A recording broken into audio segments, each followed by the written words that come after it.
Hello everybody, DK here from Dwarf King Headquarters, and welcome back to another Yu-Gi-Oh review. As you can see, Merlin is very happy that you have joined for this video.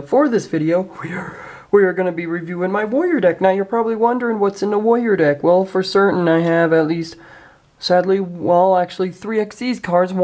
Two of them are numbers and one of them is very epic. So what I'm going to do is I'm going to be reviewing over the commons, rares, and of course the foilies. But first let's go to the commons. So the first thing that I want to be interesting to let you guys know is, of course, Gardena, Flare Resignator's good. Other than that, this deck is a pretty decent one. This is not my full deck. I'm going to put yugioh in the front because you're so epic. But the good news about this deck is that it can bring out some pretty good monsters. And the most interesting thing that I like about these monsters is they're very fun to play in this deck. But the other thing you guys should know about this deck is that when it brings out powerful monsters, it can bring out some interesting cards to play. But the first one I want to talk to you guys about is my very own lovable character that I love. Heroic Champion Excalibur. XC level 4 limited edition. Good grief, that guy looks like a titan if you look at him. I mean, look at him, he's huge with that giant sword that he's using. But anyway, attack 2000, defense 2000, 2 level 4 warrior type monsters. This would actually be good in a 6 samurai deck. But once per turn you can detach 2 Xyz materials from this card and its attack becomes double. So say you detach 2 from this card, boom, it automatically becomes 4000 attack until the opponent's next end phase. So technically that'd be really good because as soon as you bring him out, you can detach 2 from it and then boom, attack him as long as he doesn't have Mirror Force or any other annoying card that would just annoy the crap out of you. But otherwise than that, Excalibur is a really fun card to play in a deck, especially with warriors. Then the next one we're going to be reviewing is none other than one from the 5Ds series, Excalibur Urbellum. If you look at it, he's good in an Excalibur deck, but I put him in a warrior deck because of course it says warrior. First edition 5Ds, collection 2, with Yusei, I believe. Then it says, when you hit this card, inflicts battle damage to your opponent. If your opponent has 4 or more cards in their hand, place 1 random card from their hand on top of their deck. So it's not too bad of a card as long as you choose 1 random card from their deck and place it on top. But the next thing you know, they draw it. So it's a bit of a iffy card. But I mean, other than that, it's a pretty cool card with a guy who holds 2 swords and he looks like, so I'm still recovering from a cold that I've had a few days, but he definitely looks like a warrior that you would want to use, and I think he's pretty cool to use.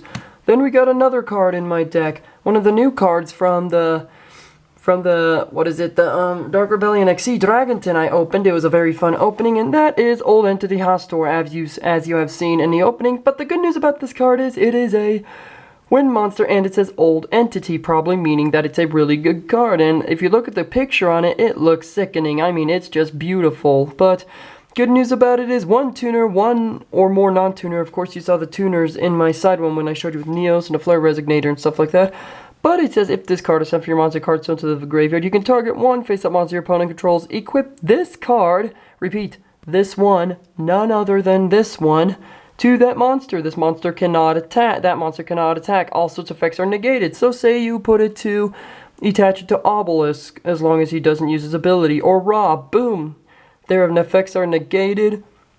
If this card leaves the field while equipped to the opponent's monster by this effect, take control of the monster this card was equipped to. So it's not too bad of a synchro monster. Honestly, I think it'd be really good.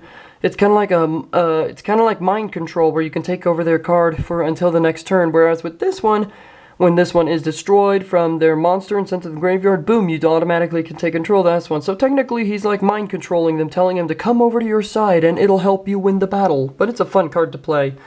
Then the newest number card that I, of course, goodness me.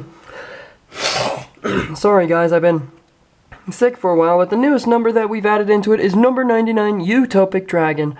Level that I believe is 10. Level 10, 4000 attack, defense 2000, 3 level 10 monsters. Yikes.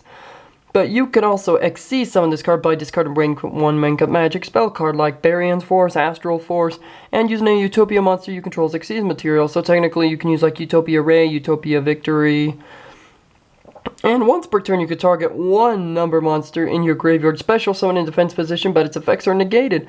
During either player's turn, when a monster effect is activated that targets this face-up card, You can detach one Xyz material for this card, negate the activation, and destroy it. So it's pretty good, and if you think about this card right here, it looks like Utopia has transformed into the ultimate dragon. It's like it went all Super Saiyan and instead turned into a dragon, but it's a fun card to play in the deck.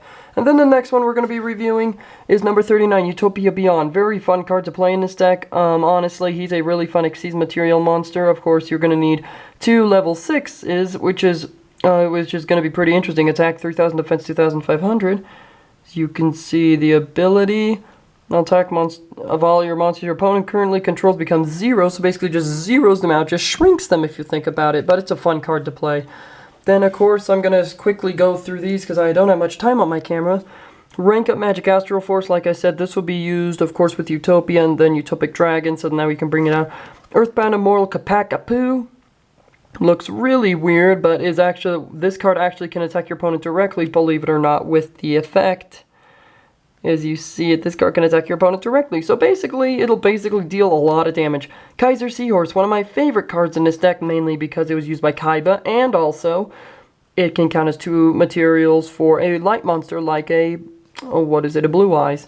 Then Miracle Fusion, very good card to use in this deck. Reinforcement of the Army. Look at that, it's I think it's a field commander. I'm not quite sure what his name is, but it looks like he's calling everybody back for attack. He's like, I'm going to be bringing out another monster. But as you can see, this is a fun card to play in the deck. Then we got, whoops, I'm dropping cards. Oh my goodness. Is Radiant Mirror Force.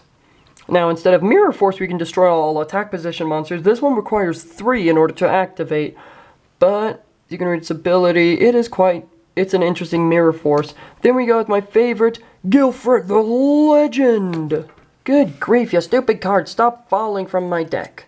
Bad cards. But as you can see, Guilford the Legend, very fun card to play in this deck. First edition, 2,600. This card cannot be special summoned. When this card is normal summoned, you can equip these many spell cards from the graveyard as possible to warrior type monsters you control on your side of the field. So it's kind of hard to bring them out, but the picture looks sickening sweet. Am I right? Am I right? Then we got, of course, Dimensional Prison. Very fun card to use. It looks like Freed the Brave Wanderer, banishing Gagagagiko, or Gagagagiko, I believe, but it's a pretty cool card to use in the deck. Ninja Grandmaster Hanzo. I'm going to be building a ninja deck around him. I'm thinking of MTG. No, I'm going to be building a deck with him in it, since I'm going to be building a ninja deck. But he is actually not too bad because you can add a ninjutsu art, which is not bad, and that picture looks amazing. Then we got Compulsionary Evacuation Device. Now this is a good card if your friend has, like, of course, Raw. You can play that during your next turn, of course, and then it returns them back to the hand. So basically your friend would have a big, be like, oh, that's a bummer. And the good news about this card is it's a trap card. Hopefully you will have Dark Bribe when you're about ready to use it, so now you can counter whatever your opponent throws at you. Then we got Noble Arms Caliburn, Noble Arms of Destiny, both decent cards. Destiny Signal, this is a fun card to play. It's good to, when a monster you control is destroyed by balance into the graveyard, special summon 1 level 4 or lower Destiny hero from your hand or deck. So it's not too bad. It's like a Batman Signal. That's what I like about it. Destiny Draw, fun card, like if you discard Destiny Hero Disc Commander and activate that, you can draw 2. So it's like an odd version of Pot of Greed, but for Destiny monsters. Then we got the Blast Magician. Aw, yeah, that's what I'm talking about. A magician with something that looks like a scythe. A level 4, 1,400, 1,700. Each time your opponent activates a spell card, put a spell counter on him. So that obviously is good. Remove any number of spell counters to destroy 1 face-up monster on the field with attack equal to or less than 700 life points times the number of removed spell counters. So it's good to remove monsters from your opponent's side. Then we got Dark Lord Ada Era. If this card special summons from the graveyard, it gains the following effect. If this card attacks a defense position monster, inflict piercing damage to your opponent. So, not too bad of a Dark Lord if you think about it. We need Dark Lord Superbia and of course all the others. And we got my favorite Elemental Hero, Neos Alias. Good news is this card is treated as a normal monster while face up on the field or in the graveyard. While this card is face up on the field, you can normal summon it. I don't get that. Normal monster. Oh, while this card is face up on the field, you can normal summon it to have it become effect monster with this effect. This card names becomes Elemental Hero Neo, so of course it would replace Neos. It's just him as a kid, if I'm betting correctly.